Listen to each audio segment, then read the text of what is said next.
Hey folks, this is Vince the Evil DM. I'm back with another episode of Railguns and Dragons. Hope you've all been doing well out there. We're going to continue along on this series as promised, talking about Chaos Earth. The last episode did quite well. People did enjoy that, wanted to hear more about Chaos Earth.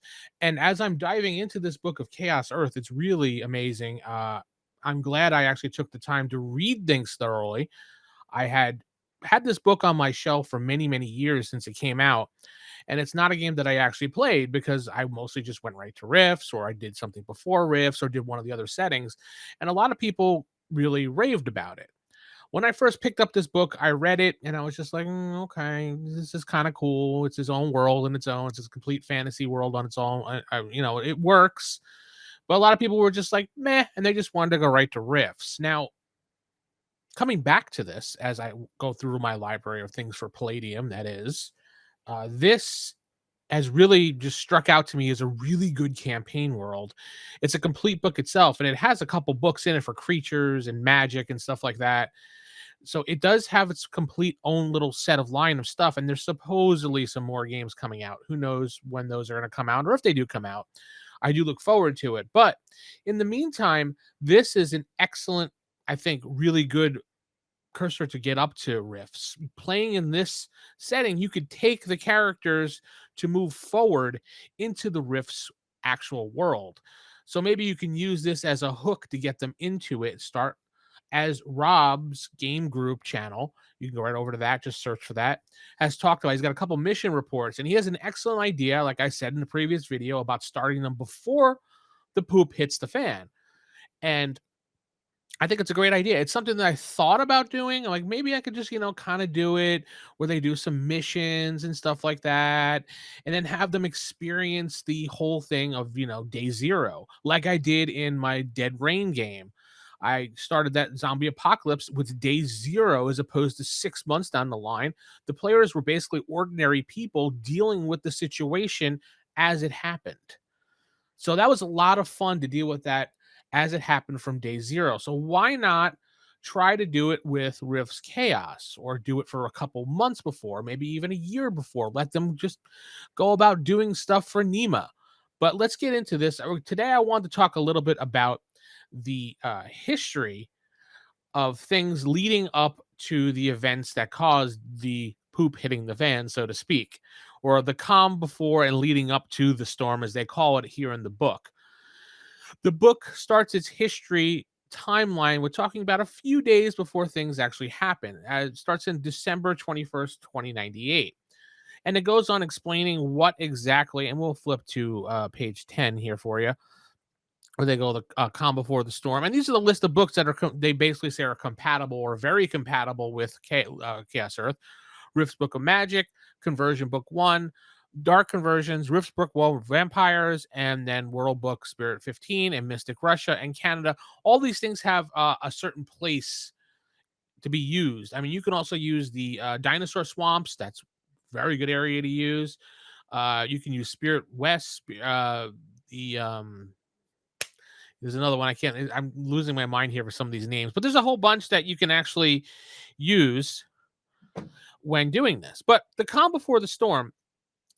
So mankind at this point, as of 2098, let me just scroll up here for you, is enjoying 50 years of worldwide peace at this point.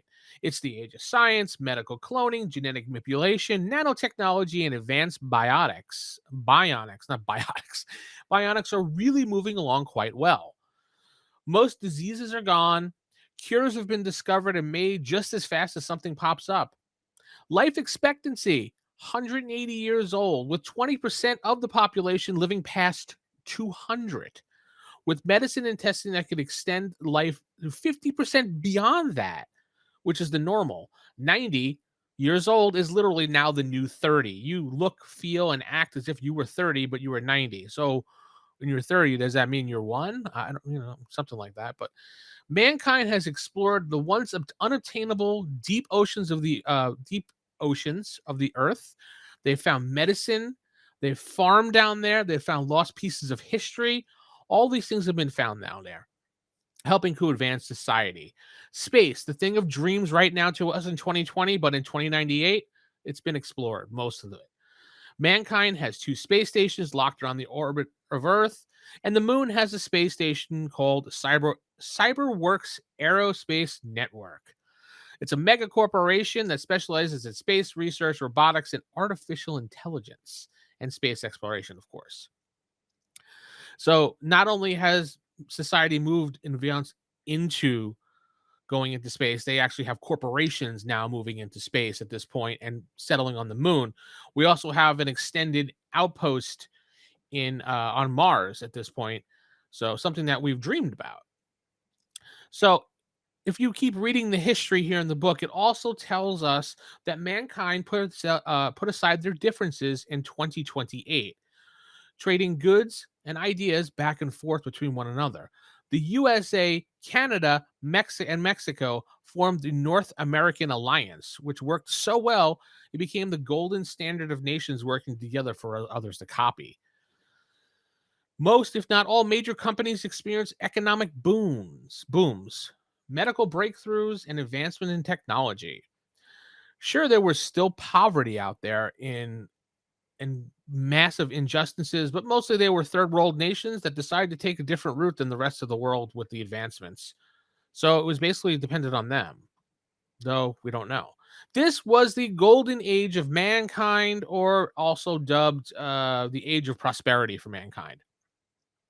So let's get back to the Northern American Alliance, or the NAA, excuse me. I get my acronyms correctly here. It was formed in 2035 and it opened the national borders. Literally, all of North America was North America, one big solid country together defending its borders against terrorism, against threats, police force. It helped create an economic parity between the three nations. It established them as one nation, trading ideas, technology, and medicine freely amongst one another.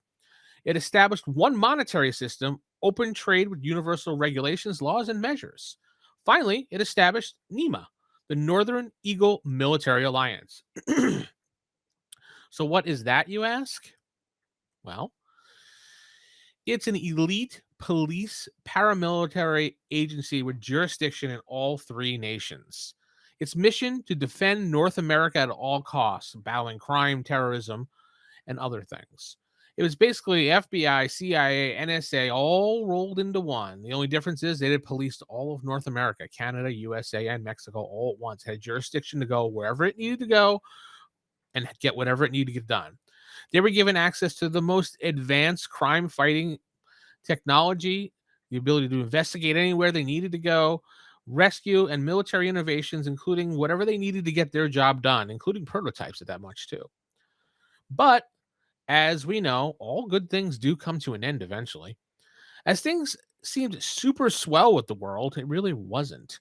As mankind started focusing on human augmentation, the quest to create the perfect human, differences of opinion started popping up on how to proceed with this project.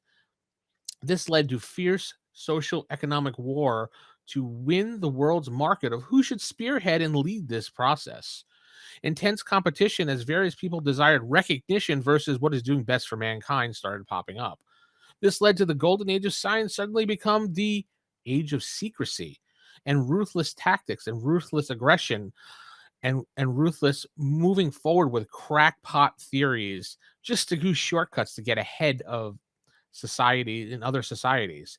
So they were doing whatever cost it takes to get ahead of what was another country's, possible thing. So as nations around the world went from sharing ideas to closing its doors and exploring in secrecy at this point. The age of enlightenment was now considered over, as nations realized they went from working together as one to working now alone. There was an attempt to establish rules and regulations as the world's nations attempted to repair the damage that they've done to one another, but it really didn't work out because they couldn't agree.